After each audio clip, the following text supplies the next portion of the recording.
Olá! Francisco Buarque de Holanda, ou Chico Buarque. Cantor, compositor, violonista, dramaturgo, escritor e ator brasileiro. Ele é considerado por muitos críticos o maior artista vivo da música nacional. As músicas dele fazem parte da história recente do país. Aliás, não só isso, elas ajudam a contar essa história. E também dizem que os versos dele mostram como ninguém a alma feminina. E é nesse embalo que mistura poesia, política e denúncia que a gente entra daqui a pouquinho. E também a arte da fotógrafa Lisete Guerra e um lançamento de um novo álbum do cantor Paulinho Parada. Não sai daí que o Revista está começando agora.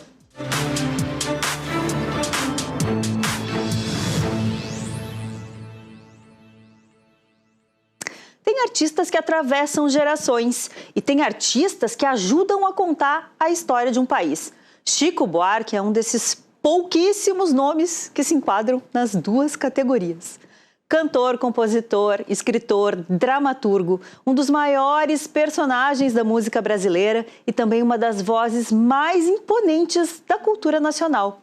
Com mais de 6 décadas de carreira, Chico transformou sentimentos, política, amor e cotidiano em canções que seguem emocionando o Brasil inteiro. Confere.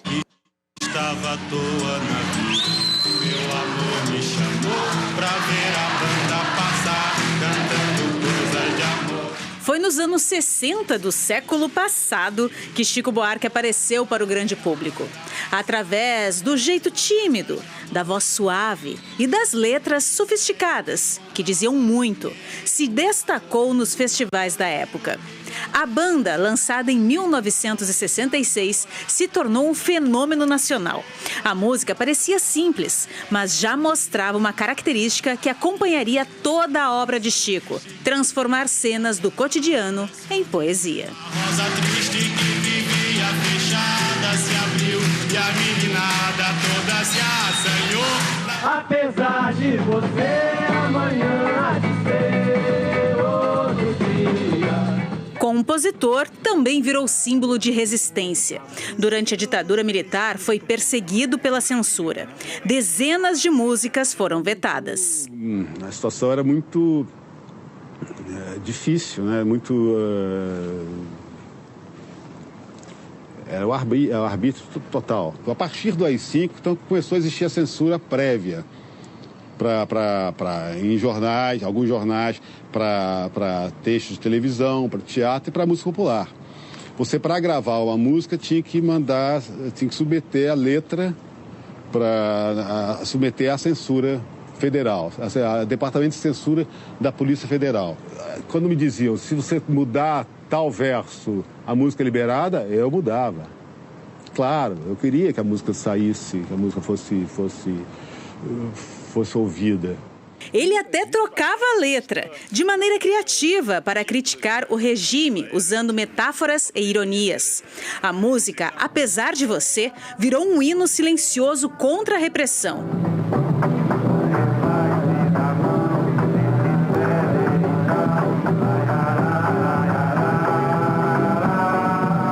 E Cálice denunciava justamente o silêncio imposto pela ditadura.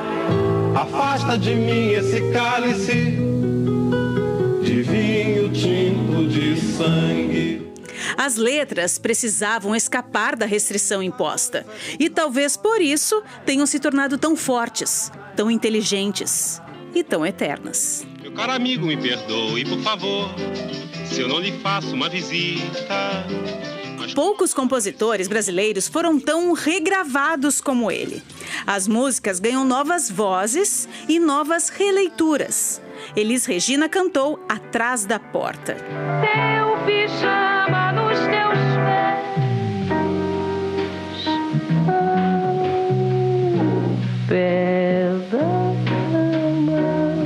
Sem falar de tantos outros artistas. A música Construção é considerada por muitos críticos uma das mais completas da música popular brasileira. Amor daquela vez como se fosse a última. Beijou sua mulher como se fosse a última. Construção, de Chico Buarque de Holanda, tem quase meio século e continua atual. É um inesgotável banco de questões de vestibulares, de concursos públicos e outras provas. Tanta riqueza de significados e significantes possibilita perguntas de gramática, de literatura, de história, de música. Mas Chico Buarque não ficou apenas na música, não. Ele também construiu uma carreira como escritor e dramaturgo. Os romances foram traduzidos para vários idiomas e premiados dentro e fora do Brasil. No teatro, escreveu musicais e peças, sempre misturando aí a crítica social, humor e poesia. Ele faz o noivo correto. Ela faz que quase desmaia. Vão viver sobre o mesmo teto, até que a casa caia, até que a casa caia. Mais do que um artista, Chico Buarque virou parte da memória afetiva do Brasil. As músicas falam de amor, de saudade, injustiça, esperança. E continuam atuais mesmo décadas depois de terem sido escritas. Em um país em constante transformação, Chico mostra que a arte também é uma forma de resistência. E entre versos e história, ele mostra que a cultura brasileira se faz com sensibilidade, coragem e poesia. Agora eu era o rei, era o bedel e era também juiz. E pela minha lei, a gente era obrigada a ser feliz. E conosco agora aqui no estúdio o professor de literatura, Flávio Azevedo. Boa tarde, professor. Boa tarde, Renata. Tudo bom? Tudo ótimo. Muito obrigada por vir aqui conversar com a gente sobre o Chico. Prazer. O que justifica o Chico seguir sendo esse expoente, esse ícone da cultura brasileira 60 anos depois do início da carreira dele? Que pergunta boa e complexa, porque isso tem muito a ver com a forma como ele começou, eu acho, né? É claro, o Chico vem de uma família maravilhosa, o Sérgio Buarque de Holanda, um grande intelectual, mas como se filho de peixe sempre peixinho fosse, o que não é verdade. Né? Então, o Chico é alguém que teve muita leitura, né? Ele sempre se dedicou muito e até lia escondido do pai, porque ele não queria que o pai visse que ele estava se intelectualizando que nem ele. Mas ele pegou o violão muito cedo com a irmã dele, a Miúcha, que depois casou com o João Gilberto, né? Então o Chico aprendeu violão e ele tinha esse gosto pela música, mas durante a faculdade foi que a turma da faculdade, que era uma época em que todo mundo queria tocar violão, depois que o João Gilberto lançou o Chega de Saudade, o violão pegou na juventude do Rio de Janeiro, principalmente São Paulo, e ali ele vai compor a banda para apresentar no festival da TV Record daquela época, né? E aquele momento mudou a vida do Chico, porque as pessoas talvez não tenham noção hoje, com a multiplicidade de telas que a gente tem, de canais, de coisas para ver. Naquela época tinha 2, 3 canais de televisão, então dava uma audiência de 80%, 90% da população brasileira. E o Chico Buarque, com a banda, ele virou, né, a paixão nacional de tudo que é geração ao mesmo tempo. E é muito interessante porque o Chico, não querendo tirar o mérito, eu sou muito apaixonada por ele, mas como cantor, ele é um excelente compositor, né? Ele não tem, assim, ele não é conhecido pela potência vocal e enfim, né? Mas ele tem algo que, quando ele apresenta a própria música, ela ganha uma potência que é muito interessante de se perceber, né? Talvez o grande trunfo esteja no entendimento daquela poesia? Acho que sim, isso foi uma coisa que muita gente debateu, assim, mas o Chico é um excelente cantor das suas músicas. Entende? Ele não se propõe a ser o intérprete do trabalho dos outros, tanto que principalmente ele grava o que é dele, né? E ele canta aquilo com sentimento de compositor, com alguém que sabe a tonalidade do que ele está dizendo. Então, essa discussão, assim, foi há muitos anos atrás, as pessoas falavam, achei a voz dele, não sei o quê, mas eu acho que, assim, em geral, o público já superou isso, acho que já aceita o Chico como aquele que canta o que ele mesmo faz. E canta muito bem o que ele mesmo faz, é verdade. Ele é músico, ele é autor, né? Ele é escritor, essa multiplicidade de facetas do Chico Buarque faz dele um artista, talvez um dos mais completos que a gente tenha? Eu acho que sim, né? Claro, poxa, a gente falar... Eu não gosto de fazer comparação, né? Mas nós temos Chico, Caetano, Gilberto Gil, Milton Nascimento, quando a gente... Tom Jobim, quando a gente vai ver os gênios da música brasileira. Mas eu acho que o Chico é mais completo, porque o Chico, o texto dele na canção é um primor, né? O Chico, uma vez ele dando uma entrevista, perguntaram assim, o que tem da tua vida? Ele diz, não falo de mim, ele diz. Eu não falo de mim, a minha vida é muito desinteressante. Ele que escreve para teatro, ele inventa personagens que falam nas suas músicas. Então, as vozes dele são múltiplas, né? Ele tem uma polifonia nas suas canções. Se a gente pensar o que é o Meu Guri, do Chico Buarque. Quando o seu moço nasceu, meu rebento, não era o momento dele rebentar.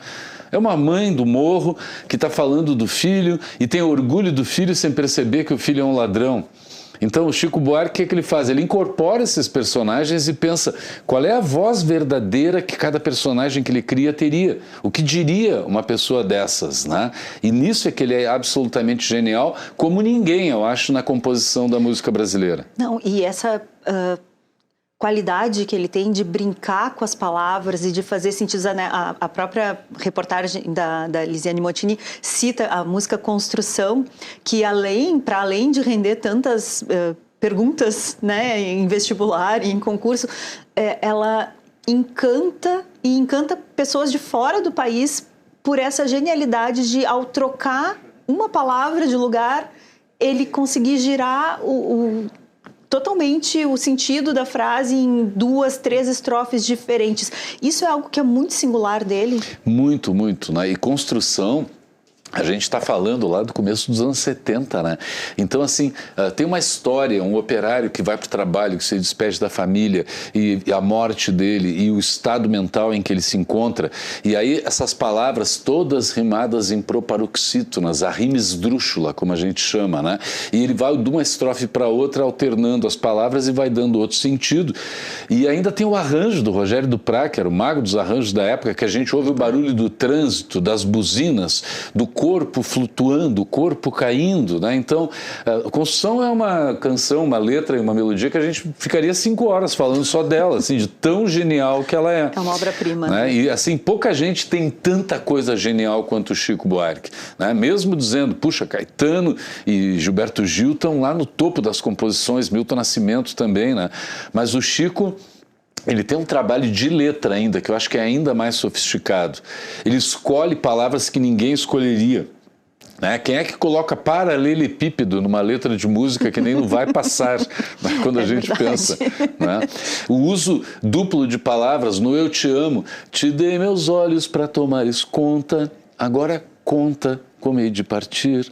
E a gente olha assim, a brincadeira com a palavra, que é uma coisa tão natural para ele, tão fácil, parece, né? Exato, e essa multiplicidade de olhares e vozes que ele traz, né? E aí também ele fala do operário, né? Ele fala das mulheres e pelas mulheres.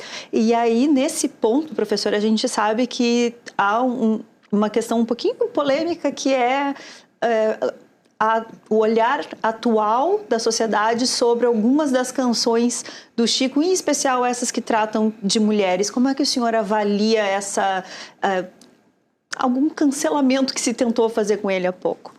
Bom, hoje em dia o que dá like é polêmica, né? Então, assim, pessoas racionais, inteligentes, que pensam, são muito menos respeitadas do que quem faz polêmica. Fizeram uma polêmica, por exemplo, com Açúcar com Afeto, que é uma das primeiras canções que muita gente não sabe, foi encomendada pela Nara Leão. A Nara Leão disse, eu quero uma música de uma mulherzinha, dona de casa, acomodada. Ela criou a personagem para o Chico Buarque construir a música, né? Então, é aquela mulher que diz, com açúcar com afeto, eu fiz meu doce predileto para você parar em casa. A personagem é uma mulher assim submissa. Então, o Chico não está fazendo um discurso sobre as mulheres submissas, e é bom lembrar que essas mulheres, infelizmente, ainda existem. né? Então ele está representando uma voz que sente o marido que tem, que apronta para ela, que vai beber, que vai festear, mas mesmo assim ela acaba recebendo ele de volta nos seus braços, né? Então são personagens que o Chico... Como é que a gente vai cancelar um personagem, né? Agora, quando tem um vilão que mata todo mundo num filme, as pessoas não cancelam o vilão, né? Ai, que legal, né, e tal. Aquilo é um personagem também, então está representando aquele tipo de pessoa que foi criada ali, né? E eu tenho uma outra faceta do Chico que é muito importante, nesse sentido também transborda para as composições, que é a questão política, né? Toda essa genialidade que ele teve para burlar a censura, para fazer crítica ao regime na época, sem ser necessariamente calado pelo regime, apesar de ter precisado se exilar, etc. Hoje em dia, a gente vive numa sociedade muito polarizada, né? Como é que essa parte política do Chico tem sido revisitada hoje? Eu acho que muita gente que gostou muito do Chico Buarque se deixou levar por uma onda de polarização para deixar de gostar. E é bom lembrar que quem mudou foram as pessoas, não o Chico Buarque. Porque ele sempre deixou muito claro o que ele pensava na vida inteira e as pessoas adoravam aquela pessoa que lutava contra quê? Censura. Essas pessoas que cancelam o Chico Buarque hoje são contra a censura. Isso que é interessante de ver. É pela liberdade. Mas o Chico Buarque lutava por isso, né? Deixa eu dizer na minha música o que eu quero. Agora, tu imagina, ele mesmo falou nos vídeos ali que vocês acabaram de mostrar, poxa, tinha que mudar essa palavra não pode. E eram implicâncias bobas às vezes, né? Quando ele fez diz que Deus dará, né? Que ele diz, na barriga da miséria, nasci brasileiro. Não pode. Tu tá ofendendo o Brasil. Ele diz, mas não tem gente pobre no Brasil, não tem gente miserável no Brasil que fala assim, então ele mudou para batuqueiro, agora pode. Então eram umas implicâncias assim com cada palavrinha que ele botava, né? E o Chico criou quando estavam censurando tudo que é dele, ele criou o Julinho de Adelaide, que é um compositor que ele e o pai dele inventaram, que ele era filho de uma dona Adelaide, uma senhora que estava com deficiência numa cadeira de roda, e ele fazia música para a mãe, e aí todas aquelas músicas dele passavam na censura porque não eram com o nome dele. E aí quando ele mesmo revelou, aí a censura pediu, a partir de agora tem que mostrar a carteira de identidade do compositor. Ele estava sempre dando a volta, né? Maravilhoso. O Apesar de Você, que também vocês mostraram um trecho, né? Ele foi levado à delegacia para depor sobre essa música. Tu tá falando do presidente da República? Ele não. Era uma mulher muito mandona que eu tinha. Então eu dizia, apesar de você, amanhã há de ser outro dia. Imagina. Bom, cálice também, né? Afasta de mim esse cálice. Cálice não, puxa, uma música super religiosa. Né? Feita para Sexta-feira Santa. Exatamente. É muito incrível. Professor, para quem quer se iniciar na obra do Chico, chega pelo escritor, chega pelo músico, chega por onde? É também muito difícil, né? Porque assim, eu acho que a gente tem que chegar por aquilo que tem mais a ver com o gosto da gente, ainda mais quando a gente não conhece uma obra. Porque não dá para fazer aquele trabalho cronológico. Eu vou pegar desde o primeiro disco do Chico Buarque, lá de 66, e vou começar a ouvir, né? Então, assim, o Chico, para mim, tem um disco emblemático ali, que é o do Meus Caros Amigos, né? Que é ali de 75, mais ou menos, né? Que ali a gente tem grandes composições dele. Aquele outro que se chama só Chico Buarque, que tem uma samambaia atrás dele, que é de 78, que é quando ele gravou as músicas que a censura começou a liberar. Então, o Apesar de Você saiu naquele disco. Ali tem muita coisa para conhecer a obra do Chico, né? Agora, o Chico tem discos de samba, tem um disco que ele fez ao vivo com a Maria Bethânia, outro com o Caetano Veloso, né? Então, quando a gente começa a passear ali, vai longe. Agora, tu falaste da literatura, né, Renata? Eu acho assim, ó, o Chico demorou para começar a escrever romances mesmo, né? Ele tem Fazenda Modelo, né? Uma novela lá do começo, peça de teatro, Calabar, Roda Viva, mas assim, romance, quando as pessoas exigiram, ele estava estreando com aquilo. Então as pessoas esperam que um compositor gênio da primeira prateleira da MPB vai lançar um livro gênio da primeira prateleira da literatura. Não, para um pouquinho. Né? Ele mesmo dizia, né? Vamos devagar, né? Eu estou aprendendo a escrever. E eu acho que o Chico ainda não dá para dizer que ele é um escritor assim como o Luiz Fernando Veríssimo, como Rubem Fonseca, como grandes escritores, Érico Veríssimo, que a gente teve no Brasil. mas ele está criando um outro tipo de literatura.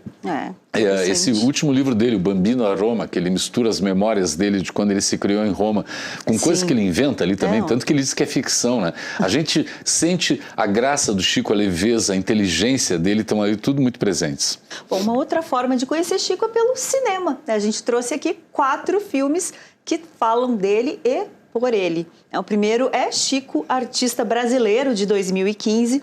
Chico Buarque, um dos maiores nomes da música brasileira dos últimos 60 anos, conversa sobre a trajetória e fala de shows, processo criativo, métodos de trabalho e também da rotina cotidiana.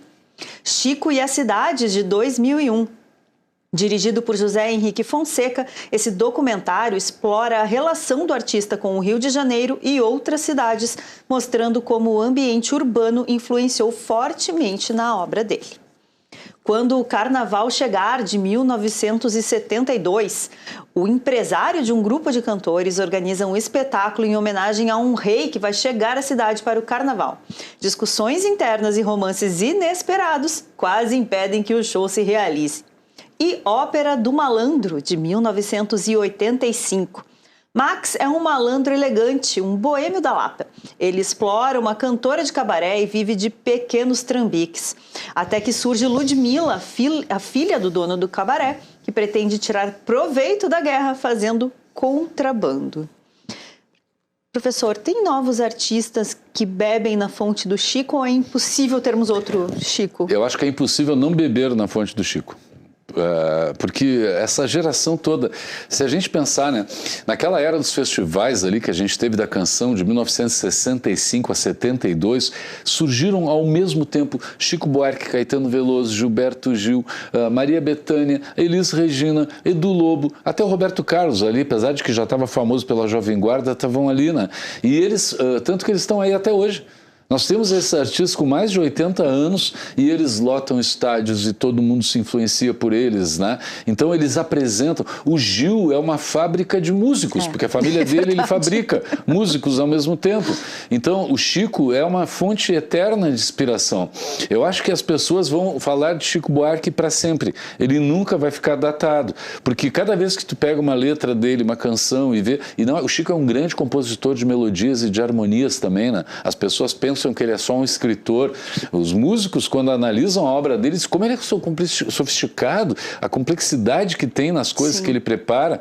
Então eu acho que ele vai sempre influenciar. Nós vamos falar dele como a gente fala de Villa-Lobos, né? Que foi um grande compositor lá do começo do século XX. A gente vai falar de Chico Buarque assim para sempre, não tem a menor dúvida. Eu, enquanto estiver vivo, seguirei falando e eu acho que a Renata também. Sem dúvida alguma, ainda mais que ele fez uma música com meu nome, então falarei para sempre de Chico. Professor, muito obrigada, foi maravilhoso o nosso papo. Espero receber o senhor de volta em breve, quem sabe para falar sobre um evento que vem aí em julho. Vem, olha, nós estamos fazendo, eu faço de vez em quando alguns espetáculos que a gente chama da série Cantando e Contando, né, que a gente bota a contação de história junto com a música.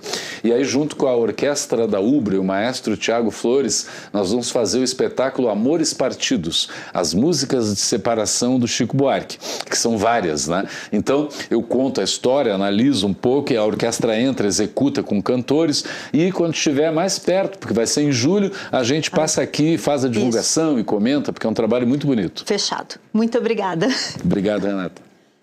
É isso, gente. A cultura gaúcha, infelizmente, está de luto nessa sexta-feira. Morreu na madrugada de hoje, aos 83 anos, o cantor e compositor Pedro Hortaça, um dos principais nomes da música missioneira do estado. Fica aqui o nosso abraço e os sentimentos a toda a família e aos fãs do Pedro Hortaça. Hortaça era o último integrante vivo dos Troncos Missioneiros e ajudou a consolidar a identidade da música regional gaúcha com letras marcadas pela valorização das missões e das tradições do Pampa. O artista estava internado em Ijuí e, segundo a família, sofreu 3 paradas cardiorrespiratórias. Pois nem na casa de Deus tem lugar pro Guarani. Logo depois do intervalo, a gente fica por dentro do novo álbum do cantor e compositor Paulinho Parada. Nós já voltamos.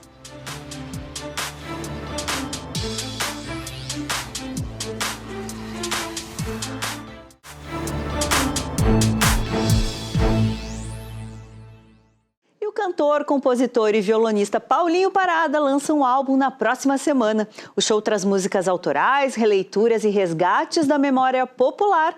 Mas quem vai nos contar um pouco mais sobre esse lançamento é o próprio Paulinho, que já está aqui conosco. Seja muito bem-vindo. Obrigado, Renato. Obrigado pelo convite.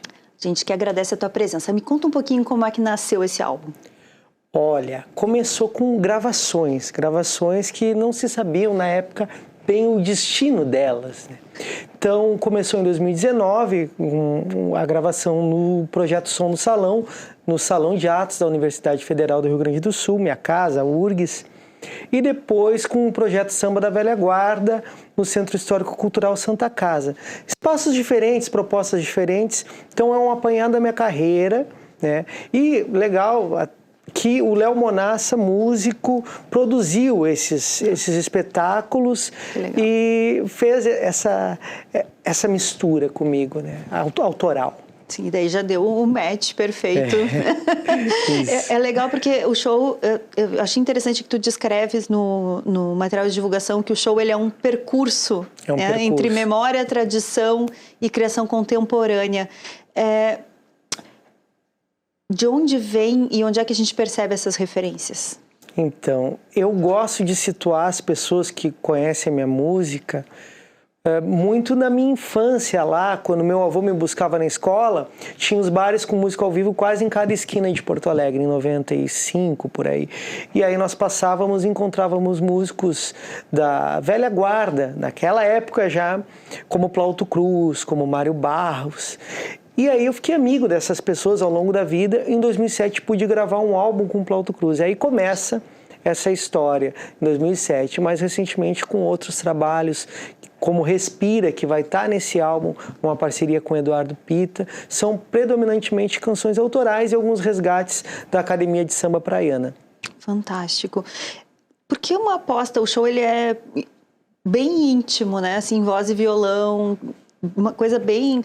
Por que está apostando nesse formato num momento em que a gente está vendo aí tantas superproduções no palco? Por uma questão de conseguir estar mais perto, neste momento em específico, do meu público. Nós fazemos música para as pessoas, né? E, às vezes, num show, num palco grande, como esses shows que foram gravados, em que esse álbum foi gravado, a gente mal consegue enxergar o público por causa das luzes, né? Então, fazer na Fundação E-Carta esse show aqui em Porto Alegre me dá uma proximidade com o público que eu não consegui ter antes nesses momentos e reconstituir a minha própria trajetória, um percurso que vem desde antes de 2007, né? Eu comecei música, eu decidi quando eu tinha 9 anos que eu seria músico. A gente já sabia dessa idade? Já sabia. Gente, que fantástico. Já sabia que ia ser músico. E aí... todo um percurso composicional e também de pesquisa que tem na minha música, que dialoga com a música popular brasileira, com esses artistas tão queridos que o Flávio estava contando aqui, sobre Chico Buarque, Vinícius de Moraes, mas também Lupicínio Rodrigues, Raul Elvanger, Túlio Piva, que são minhas referências locais. Então, claro, esses compositores...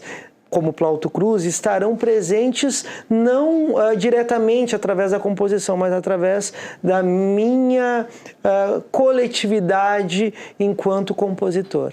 Tu estava falando, né, do samba, da MPB, tem milonga, tem folclore cisplatino, né, sul-americano. Tem uma identidade musical aqui do sul latino-americano que tu acredita que ainda passa pouco percebida pelo resto do público brasileiro? Sim, porque no Brasil essa construção que teve no início do século XX, com o modernismo, nacionalismo, todas essas questões que já estão, não digo superadas, porque está no nosso imaginário, né? Pensar o Brasil como Rio de Janeiro, como Aquarela Brasileira, mas também são tantas outras manifestações, né? O folclore tem a ver com isso, mas o folclore latino-americano também. Quando a gente vai até os países vizinhos, Chile, Uruguai, Peru, Argentina, quando queremos música local, música urbana, mais ligada à tradição, nós temos que procurar por folclore, porque é assim que eles chamam as músicas. Isso só descobrindo lá, porque onde temos a milonga, quando eu chegava em Montevidéu ou em Buenos Aires, então, a milonga, para eles entendem como um espaço de dança. Milonga para o entendimento do gaúcho, aqui do Rio Grande do Sul, é um gênero musical. E o folclore é o espaço onde se desenvolve a música latino-americana. Acho que a gente tem umas imagens, Paulinho, queria pedir para o pessoal rodar enquanto a gente segue comentando aqui a tua obra. A gente vive tempos, olha só que legal, a gente vive tempos em que o consumo da música ele é muito rápido e superficial às vezes, né? A gente tem uma forma de se relacionar, especialmente as novas gerações, que é diferente. Quando a gente canta memória nos tempos de hoje, que é algo que tu fazes e propõe nesse novo álbum, tu acha que é um ato de resistência? Com certeza, e de lembrar. Tem uma música que eu falo sobre isso, existir é lembrar, que eu falo um pouco que eu quero viver sobre o tempo para cantar teu sorriso, eu vou te ouvir, é preciso, podes contar comigo. Eu fiz muito para esse pessoal, como, por exemplo, Luiz Helena, que é uma cantora aqui, uma mulher negra, compositora, que estava, de certa forma, com a sua carreira invisibilizada. E através desses diálogos, desses resgates, dessas memórias, ela canta junto no álbum hinos da Praiana, que também estavam, de certa forma, relegados ao esquecimento. Tem uma reconexão com outras gerações também, quando tu propões esse tipo de resgate, né? É um objetivo do teu trabalho? Com certeza, passa muito por isso. Uma vez, quando eu estava entrando ali no doutorado da URGS, logo que eu terminei o álbum Onde Dorme o Sol, em 2018, um colega perguntou: por que tua música tem essa característica antiga, da música antiga, com tantas coisas novas acontecendo? Uma crítica, porque na verdade ele queria saber como que, por quê? E aí eu comecei a validar cada vez mais a minha história, porque os meus amigos, nessa época quando eu andava, quando criança, ali na Avenida Padre Cacique, tinha os bares como Tom e Tom, aí depois ali na Getúlio Vargas, no Menino Deus, esse itinerário boêmio, digamos assim, que meu avô fazia, a gente encontrava violonistas, como por exemplo o Fabrício Rodrigues, que nasceram em 1932, o Plauto Cruz nasceu em 1929. Então são pessoas que não poderiam estar mais atuantes pela idade, né? Os dois já faleceram, cada um em seu tempo, mas eram meus amigos, eram pessoas que eu faço questão de lembrar e que ficaram ausentes da historiografia oficial da música local e da música brasileira. Esse teu trabalho como pesquisador, ele deságua no teu trabalho como músico dessa forma? Com essa recuperação dessas pessoas ou desses estilos? Eu entrei na faculdade de música fazendo composição. Então tinha uma dicotomia muito grande entre música popular e música de concerto. Embora se dissesse que não, tinha essa questão mais eurocentrada. E aquilo me incomodava, porque apesar de eu amar Johann Sebastian Bach, Beethoven, esses compositores alemães, Chopin, polonês, pianista, todas essas coisas que eu sou pianista também, professor de piano, amava tocar, amava cantar os lieds. Mas e cadê na música popular da universidade? Cadê os nossos artistas locais? E eu fiz essa provocação na época para o professor Celso Loureiro Chaves, professor de História da Música, e ele falou assim: Plauto Cruz merecia uma homenagem. E eu pensei, se ninguém vai fazer, eu vou ter que fazer. Justo. E na musicologia, na etnomusicologia, tenho os professores fantásticos lá da URGS, a Maria Elizabeth Lucas, Reginaldo Gil Braga. Eu mesmo fiz meu estágio pós-doutoral ali, estou nesse meio, e agora a música popular, ela não fica na porta, barrada na porta da academia, ela aporta a academia. Ela está presente nos bares, nas ruas, mas ela também ela é intelectual. Perfeito. Vamos convidar a audiência, então, para conferir essa lindeza de trabalho que tu vai apresentar semana que vem. Sim.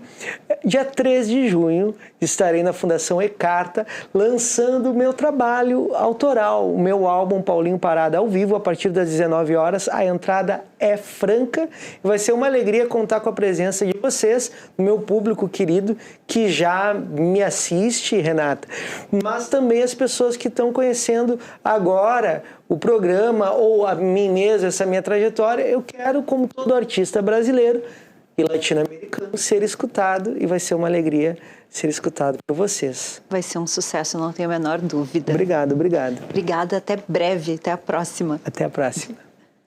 A gente faz uma pausa agora e no próximo bloco confere o trabalho da fotógrafa Lisete Guerra. É já já.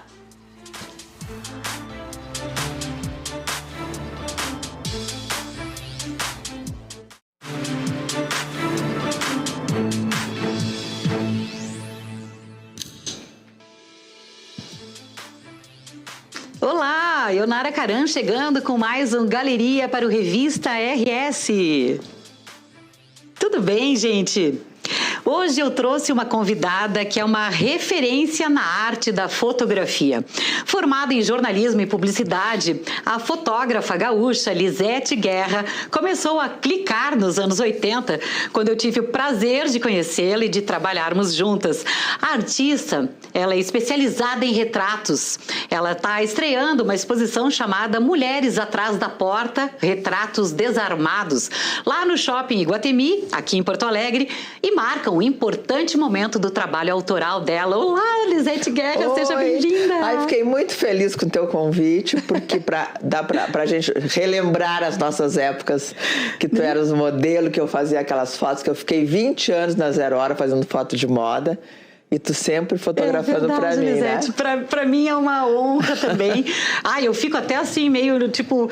Cara, vou babar ovo, porque eu não dou bola, eu babo ovo mesmo. A Lisete é uma profissional maravilhosa, renomada, e realmente marcou uma época maravilhosa da gente, né, Lisete? Que época boa era aquela. Com muito trabalho, né? Sim. A gente se encontrava quase toda semana pra fazer foto pra Zero Hora, né? Sim, de moda. Isso, sempre de moda. E praticamente quando tu começaste, eu também tava começando, Quando né? eu comecei nos anos 80, e eu fazia aquela... Sempre, toda semana tinha moda, e os maquiadores, era o Miguel Costa, era também o Daniel Hernandes, também todos. Ficou famosérrimo agora, né? Todas essas pessoas, toda a gente trabalhou naquela época, os gaúchos, Fernanda E a tua irmã junto também. A minha irmã junto, muito fazíamos juntos também fotos, né? Que época boa.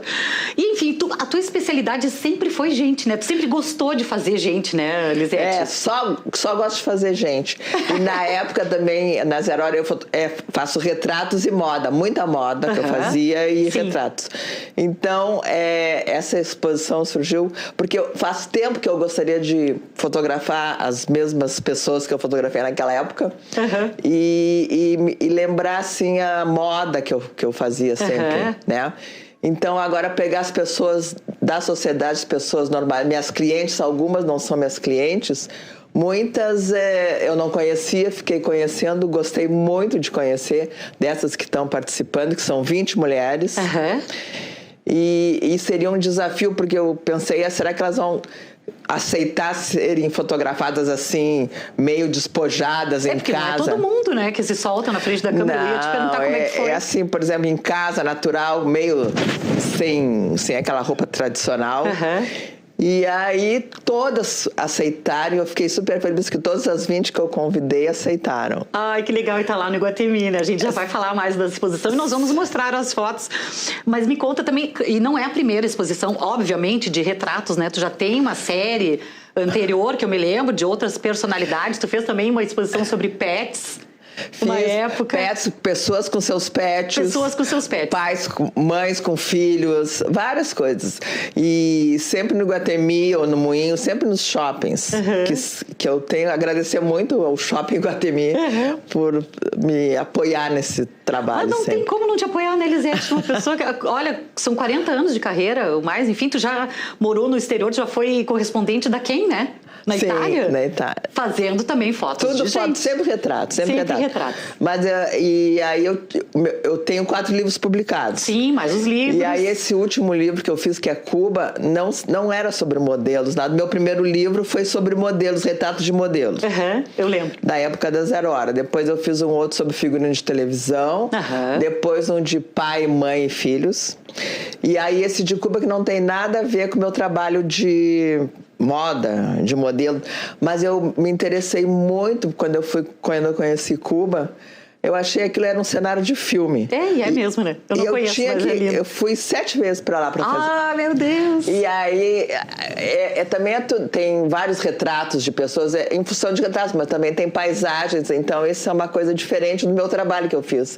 Que eu adorei esse livro também. Esse que é um livro diferente. Ai, tem tanta coisa pra gente falar sobre fotografia que eu gostaria, né? Porque tá tudo tão mudado, né, Elisete, daquela época pra cá. Muito. Porque agora é tudo digital e, enfim, a gente viveu uma época que tu usava filme, né? E que, enfim, não sei se eu tô errada, né? Mas me parece que o filme tem uma leitura diferente da digital ou não. Tu acha que consegue... fazer uma luz assim que remeta aquela ideia de filme? A gente tenta fazer igual, mas naquela época que a gente só fazia preto e branco, eu amava aquelas fotos preto e branco. Eu gosto também, eu sou fã. Elas são mais dramáticas, assim. E tanto que eu queria, essa exposição eu queria fazer em preto e branco. Aí, que eu fotografei na digital e queria fazer em preto e branco. Mas, assim, algumas fotos que não ficam bem quando vai transformar em preto e branco. Com o negativo era muito melhor. O negativo era só preto e branco, eu só fazia preto e branco, eu amava. Que legal. Tu sente saudade dessa época? Tenho. Tem, né? Muito. A gente é nostálgica. Lá no Bonfim. A gente é nostálgica. E então, assim, eu ia fazer em preto e branco essa exposição para relembrar aquela época. Mas aí, então é isso. Então, algumas ficaram melhores preto e branco, então eu resolvi fazer coloridas também, né? Mas tem também umas preto e branco, então a gente vai fazer o passeio. Podemos? Nós vamos mostrar foto a foto. Aqui a gente escolheu algumas em preto e branco, outras em color. E vamos começar então com essa primeira foto aqui. Essa todas são mulheres profissionais bem conhecidas, né? Essa é a Isabela Pagani, que ela é arquiteta. E aí, assim, na casa dela, eu fiz todas as fotos nas casas das pessoas para elas ficarem bem descontraídas. E essa foto é bem o que ela é. Ela é uma grande artista.